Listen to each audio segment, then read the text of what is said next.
So hello everyone, তোমরা হয়তো অনেকেই জানো না আমরা এসেছি ঘুরতে। তোমাদেরকে আগে থেকে জানাতে পারিনি, কারণ আমি জানি জানালেই আমার প্ল্যানটা ক্যান্সেল হয়ে যাবে। এর আগে আমার সঙ্গে অনেকবারই এরকম হয়েছে বিয়ের পর থেকে, সেই কারণে আর তোমাদেরকে আগে থেকে কিছুই বলিনি। প্ল্যান তো আমাদের অনেক দিন থেকেই ছিল, ভাবলাম তোমাদেরকে যাওয়ার আগে একবার জানিয়ে দেবো, কিন্তু জানাতে পারিনি। যাই হোক, আজকে কিন্তু বেরিয়ে পড়েছি আমরা বেড়াতে যাওয়ার জন্য। তোমরা নেক্সট ভিডিওতে জানতে পারবে আমরা কোথায় যাচ্ছি। এতক্ষণে নিশ্চয়ই তোমরা শর্ট দেখে বুঝেই গেছো। যাই হোক, ভাবলাম তোমাদেরকে আরও একবার জানিয়ে দিই।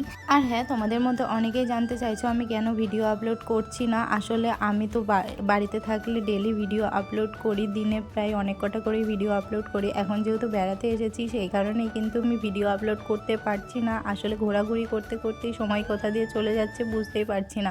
যাই হোক, আজকে জানো তো আমাদের ট্রেনটা অনেকটাই লেট ছিল, প্রায় 1 ঘন্টা মতো। এখন শুনছি নাকি এই ট্রেনটা প্রায় ডেলি লেট হচ্ছে। আমাদের তো তাও কম লেট ছিল, 1 ঘন্টা মতো। যাই হোক, আমাদের পৌঁছাতে পৌঁছাতে না অনেকটাই লেট হয়ে গিয়েছিল।